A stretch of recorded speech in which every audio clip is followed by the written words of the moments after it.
Diamonds are a girl's best friend and also the #1 status symbol in the world. I'll be informing you about diamonds and their array of cuts, colors, clarity, and the conflicts surrounding them. I've been researching this topic for several weeks, and I also have spoken with a diamond expert at the diamond salon located at Tiffany's at South Plaza. I'm sure that all the ladies in the audience have dreamed of having that perfect diamond ring on their finger when they're older, and even the men will be looking around in the near future for their special someone. Today I'll discuss the different cuts, colors, clarities, and the conflicts synonymous with diamonds. The first bit of information I'd like to share with you are the different cuts of diamonds.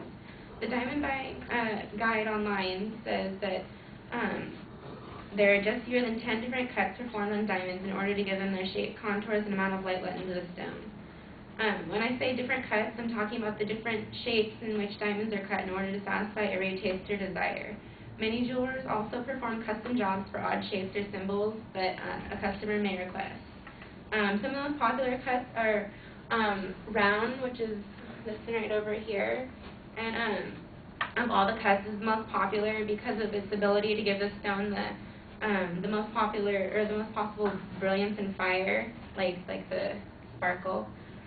And then there's the princess cut, which is right here, which is the square and rectangle cut, which is like an upside down, like a pyramid kind of cut. And then there's an emerald, which is the rectangular shape with the cut corners. And then an oval, which is an even, perfectly symmetrical design popular among women with small hands or short fingers. There's also the pear, which is a hybrid cut, combining the best of the oval and the marquise. It is shaped most like a sparkling teardrop, and that one's right here. And then also there's the marquise, which is the elongated shape with the pointed ends, which is right here in the middle. There's the Asher diamond, which is a stepped square cut. It's often called like the square emerald, and it's like an emerald cut, and it also has cropped corners.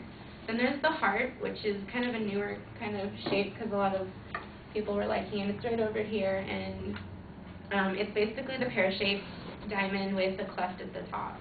And then there's the radiant, which is over here in the corner. And this is a square rectangular cut, combines the elegance of the emerald-shaped diamond with the brilliance of the round. And then depending on the cut, a different amount of fire or light reflection is made, causing the spectrum of the rainbow to emanate through the stone, thus creating its sparkle and overall appeal. Now that you have an idea of the different cuts of the stone, let me show you the different colors that diamonds can have. Diamonds are more than just the well-known white or colorless gem. They can be naturally colorful depending on what was near or around the carbon when they were formed. Diamonds can also be yellow, blue, green, pink, black, orange, olive, gray, purple, and even brown, which is usually more of an amber color. Depending on the hue of the diamond, the gem will change in price. The deeper the color, the higher the diamond is in demand and value.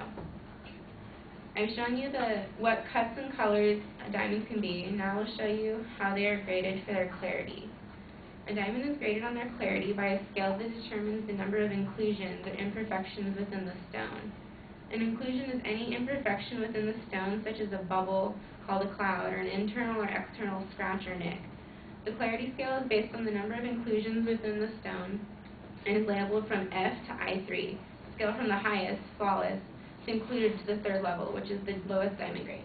As you can see up here at the top, it says F to IF, which means flawless or internally flawless, which is where basically like the clearest diamond, which is like the most desirable, and then very, very slightly included, which maybe has like a few like scratches on the inside or like some dust that got trapped in there when it was being formed. And then there's very slightly included, which has maybe a few more, maybe larger scratches. And there's slightly included. This is when they start to go down in price because you can really see like if there's scratches or any kind of like dust inside of it. And then there's included in stage 1, which is where you can see it under a magnifying glass, which is what they do when they inspect it, but you can't necessarily see it like if you're looking at it with the naked eye. And then right here is included, which is the scale 2 to 3, which is you can severely see like inclusions with the naked eye, like a scratch, dust, gas bubbles, or anything inside the diamond. And as you can see right here, the prices listing right here for the estimated values, depending on the scale, and the difference between an included diamond and a flawless diamond is about $7,000. So that's a pretty big difference just to have some dust inside of your stone. Okay. And then, although diamonds are beautiful, they also have an ugly side. Diamonds are surrounded by the conflicts of war-torn countries and are commonly illegally traded for money to fund violence.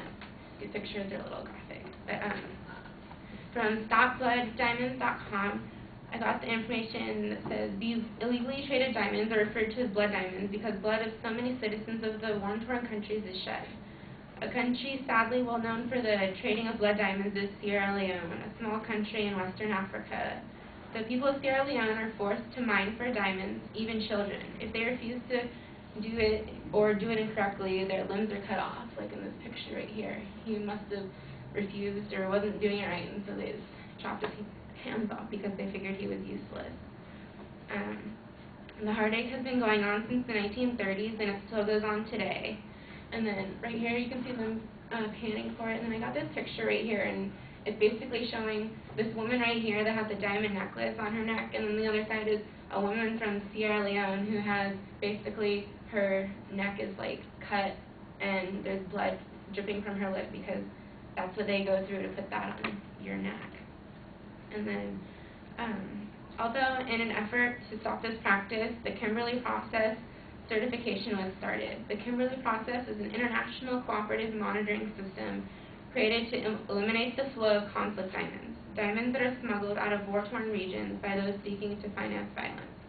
The Kimberley Process requires the participating countries to tightly control the import and export of rough diamonds, and that quote's from Tiffany's.com. And then, sadly, some of the diamonds still make their way into our jewelry stores.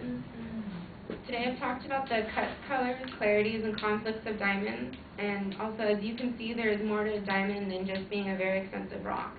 And hopefully next time you look at a diamond ring, you'll remember what some people go through to put it on your finger.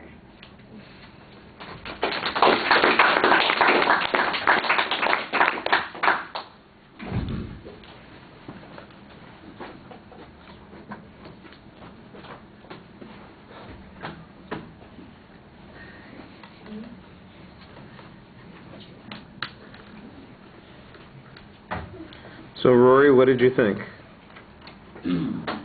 I really liked it. I thought you had a clear thesis. I liked your visuals. I like that you actually refer to your visuals throughout your speech, and you can point to things and show us things. You had good info. I didn't really know there were so many colors of diamonds. I like that you explained. Whoa, wait a sec. I didn't mean to say that. You speak clearly, and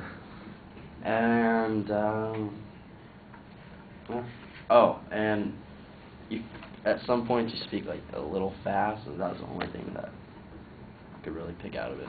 It was good.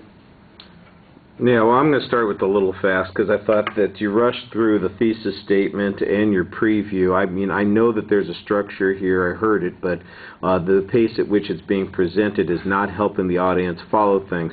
Now, fortunately, you have a couple of things that help you along the way during the speech. For instance, you have a visual to give you a transition on each of those points, and you also have those C's that you keep reminding us, that's kind of what we're talking about. So that helps compensate a little bit for the organizational stuff.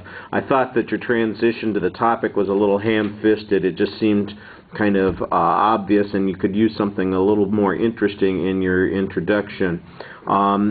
You cited material early on and later in the speech. In the middle of the speech, I thought that you just kind of, because you're going through so much on each of those points. I mean, we're getting 10 kinds of cuts on diamonds, 12 different colors of the diamonds, 9 different rankings of the occlusions, and I'm going, man, this is a lot of stuff to be covering in a short amount of time. And I think you needed to do a little bit of editing and talk about some of those things in a little more detail.